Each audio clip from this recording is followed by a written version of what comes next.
On the 7th of March 2020, 23-year-old Keelan Hawkins was arrested and charged in the Harris County Criminal Courts with driving while intoxicated. That same day, she was released on a so-called general order bond under Harris County Local Rule 9, which requires that with the exception of defendants in certain so-called carve-out categories, all misdemeanor arrestees must be given an unsecured personal bond and promptly released without the need for a judge to sign off first. In other words, for most misdemeanor arrestees in the county, release happens automatically, and the sheriff is instructed to let the person go without collecting an upfront payment or holding a separate in-person bond hearing. Harris County's General Order Bond System is unique, as it was created as part of the November 21, 2019 consent decree resulting from the 2016 class action lawsuit of O'Donnell versus Harris County, which alleged that the county's then existing misdemeanor bail practices were unconstitutional. The consent decree imposed bail reforms in Harris County, including the implementation of the General Order Bond. After Ms. Hawkins was released on a general order bond, her arraignment was scheduled for the 13th of March 2025 in the courtroom of Judge David Fletcher, who was tasked with determining whether there was probable cause to support the DWI charge and revisiting the issue of bail. Ms. Hawkins's defense attorney of record was Greg Holton, but Mr. Holton's colleague, Aaron White, handled the arraignment. Good morning, Ms. Hawkins. Good morning. Ma'am, you're charged with driving while intoxicated. You're facing up to 6 months in jail and or a $2,000 fine. We are going to do probable cause. You have the right to remain silent. Anything you say can or will be used against you. You have the right to have an attorney present. If you cannot afford one, one will be appointed to you, ma'am. Yes, Judge. On March 6, 2025, at approximately 10:29 p.m., the officer observed a vehicle driving with expired registration as of March 2021. A traffic stop was initiated. However, the vehicle continued to travel down the feeder road until it turned and pulled onto the wrong side of a two-way road and parked facing northbound in the southbound side of the roadway. The officer made contact with the defendant, the driver and sole occupant of the vehicle, and observed the defendant to have bloodshot eyes, droopy eyelids, and a strong odor of an alcoholic beverage. The defendant admitted to drinking 1.5 alcoholic beverages, and the defendant stated she was buzzed but not drunk. An inventory search of the vehicle was conducted, and the officer found a large plastic cup that was 1/4 full of alcoholic beverage that smelled of tequila in the center console cup holder. Standard field sobriety were conducted, HGN 6 out of 6, walk and turn 5 out of 8, one leg stand 3 out of 4. The defendant was read the DIC and refused to provide a specimen. A blood search warrant was signed and executed. Are you telling me that she has alcohol in the car while she's driving? It's just she had a cup of alcohol. Ms. Hawkins, I'm going to find that there's sufficient probable cause to go forward with your case.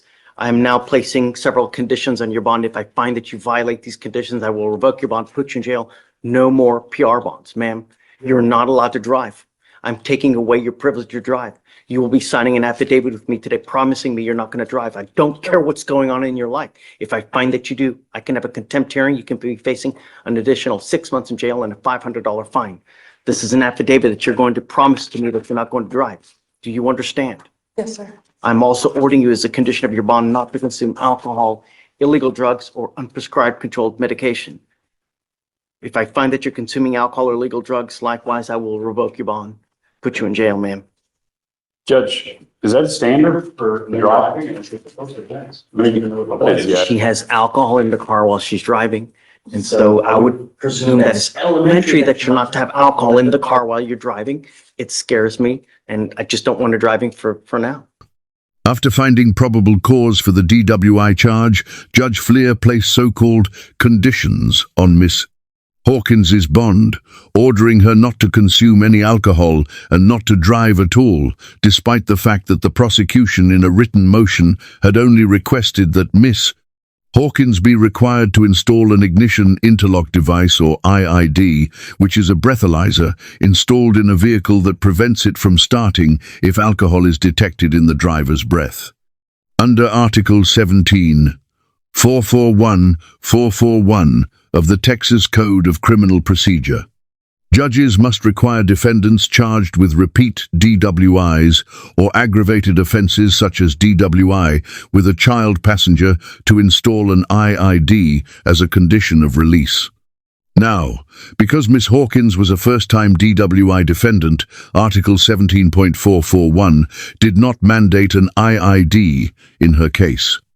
However, under Article 17.4040 of the Code of Criminal Procedure, judges have broad discretion to impose, quote-unquote, any reasonable condition of bond related to the safety of the community. Now, while judges cannot use bond conditions as a form of punishment before a conviction, as the 14th District Court of Appeals in Houston explained in the 2022 case of Ex parte Bucks, appellate courts review challenges to bond conditions under a so-called abuse of discretion standard. This means that a trial court's decision will not be overturned so long as it falls within the quote-unquote zone of reasonable disagreement.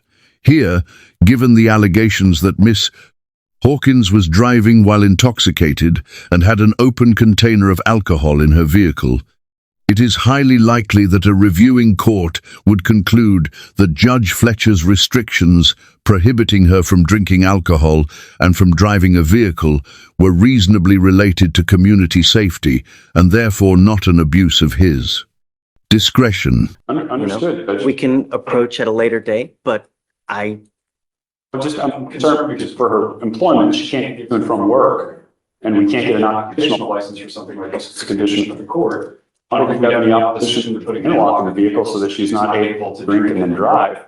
But it just seems like no driving at all seems a bit harsh for a first offense. We don't even know what the blood is at this point. Get it? But she has alcohol allegedly in the car while she's driving. One would presume that that's a humongous no-no, and I want her to appreciate the privilege it is to drive. It's not a right. It's not a right. It's an absolute privilege. Judge, if I may, what would be the conditions under which she's able to come back and get permission from the court? At what time frame? I need to know that she understands and appreciates the privilege, be proactive. It's not forever, Aaron, but I want her to understand that it's a privilege, it's not a right, and it's something that people should take very seriously. I don't want you to talk here now in front of him. You guys at a later date can come back. I'm always all ears. It's not For absolute. Greg's purposes, since he's going to be the one representing her, what is a later date? I mean, is there something we can do? Because, if it's something that you'd like her to do while on bond to make sure that she's, addressing the issue, I mean. Be creative, be proactive. I want to know that she appreciates it, and I'm all ears, but it's something that I've seen more and more, where there's alcohol in the car, and I would presume that you would know, especially at this age that, Well, to be fair, Judge, the allegation is that she violated the law. The presumption is that you would know not to violate the law, period. I personally don't think that the fact that there is possible alcohol in the car, I don't think it's been tested, but it just seems like no driving at all seems like a harsh penalty for someone who's never been arrested before, no criminal history. These are allegations. There's a blood draw pending. According to the dim summary, she had 1.5 drinks. It's certainly possible her alcohol level comes back below the legal limit. Mr. White argues for driving privileges so that Miss Hawkins can drive to and from work, and Judge Fleer maintains the zero driving condition of bond for the time being. It is important to understand that restrictions on driving as a condition of bond are separate from the status of an individual's driver's license under Texas's administrative license revocation process. Because Miss Hawkins' blood test results were not yet available, her license was likely not administratively suspended at the time of this hearing. However, as we have discussed earlier in this episode, judges have broad discretion under Article 17.4 of the Texas Code of Criminal Procedure to impose reasonable conditions of bond for community safety, which is why Judge Fletcher had the authority to prohibit her from driving entirely, and why he would also have the ability to permit her to drive to and from work while prohibiting any other driving. If Miss Hawkins's blood results later came back showing a blood alcohol concentration of 8 or greater, then the Department of Public Safety would suspend her license under Section 524.012 of the Texas Transportation Code, which requires the department to suspend an individual's driver's license if they drive with a BAC exceeding the legal limits. Once Miss Hawkins's license was suspended, even if Judge Fleer lifted the bond restriction prohibiting her from driving or granting limited driving privileges, she could not lawfully drive unless she obtained an occupational driver's license under Section 521.242 of the Transportation Code, which allows limited driving for work, school, or household duties despite an administrative suspension. And if that takes 90 days to get those lab results and come back and get this taken care of, she's not driving for 90 days. I'm not saying that long, Aaron. I just want some kind of proactivity that I know that she appreciates come back and, And this is for Craig's purposes, so I can convey this to Craig. What's proactivity to the court? just be creative. Be creative. And, several weeks, come back and we can talk. But it's a privilege. It's not a right. And it's something that we take very seriously. Every single day, someone dies from a DWI in our county. Every single day. And we need to ensure that it's taken seriously, I'm not asking for much. And once we know that there's appreciation, then let's talk again. On April 8th, 2025, Ms. Hawkins' attorney requested a hearing regarding the conditions of bond. And on April 10th, 2025, Ms. Hawkins made her second appearance in Judge Fleischer's courtroom, accompanied this time by her defense counsel of record, Greg Holton. How's it going? Oh, good. Thank you. How has it been not tough, isn't it? Yeah. Sucks.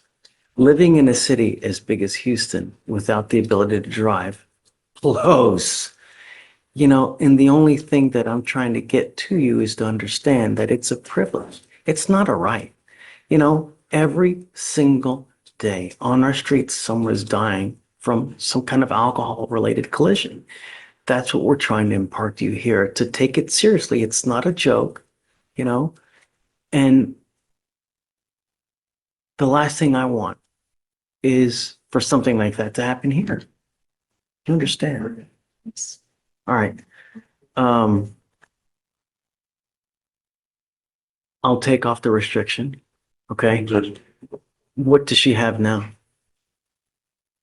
I want to make sure that she has an interlock for now, just for a limited time. Judge, if I could speak to that briefly, Sure. just to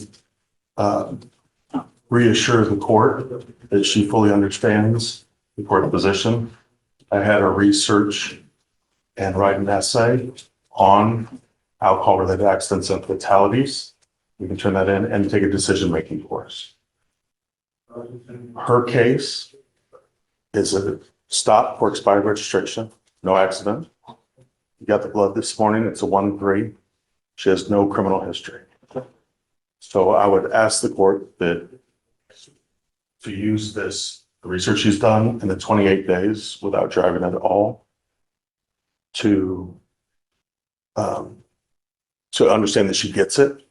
And if we can not have the interlock, as would have been if she didn't have an open container, that we proceed further and let us do the work of getting the discovery forward. Okay. I can turn both those in. I want you to know, I will act to your lawyer, but if I find that you're using alcohol, I'm going to blow a gasket. I'm really just going to lose it. Just don't. That's all I'm asking you to do. Do you understand? Yes. Okay.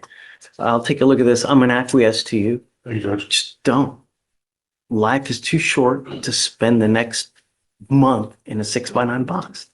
Mr. Holton informs Judge Fleer that Miss Hawkins's blood test returned a BOC of 13, exceeding the legal limit of 0.8. Despite this result, Judge Fleer agrees to remove the no driving condition from Miss Hawkins's bond, and at Mr. Holton's request, declines to require the installation of an ignition interlock device. Nevertheless, because Miss Hawkins' back was over the legal limit, it is highly likely that her license was subject to administrative suspension, meaning that she could not lawfully drive without either obtaining an occupational driver's license from the district court or successfully contesting the suspension. Now, since the administrative license revocation process is separate from the criminal proceedings, the matter was not addressed during this hearing, so I cannot speak to it definitively. However, as of the date of writing this episode, Miss Hawkins' DWI charge is still pending. In this episode, we saw Judge Fletcher using the broad discretion over bond conditions that he's granted in his authority as a judge to bar M. Hawkins from driving and from consuming alcohol, even though the state had only requested an ignition interlock device. About a month later, Judge Fletcher exercised that same discretion in another hearing to remove the no driving condition, even declining to require an IID. Bond conditions are tools that judges use to address community safety issues while allowing criminal defendants to remain out of custody while their case is being adjudicated. Now, while some viewers may find the initial restrictions unfair, given the limited record before the courted arraignment, as the blood alcohol results were not yet back and the contents of the alleged open container had not been tested, others will view those limits as cautious temporary measures intended to reduce risk while the case is pending, with the expectation that judges will revisit and recalibrate conditions as new information arrives, which is what happened here. Either way, judges have broad authority under Texas law to set reasonable safety-related bond terms. So, the initial driving ban was almost certainly lawful, even if it felt strict or unfair to Miss Hawkins. Let us know if there's a case or courtroom interaction that you'd like us to cover in the comments below. Thank you for watching, and don't forget to subscribe and share so that we can help foster a more informed society.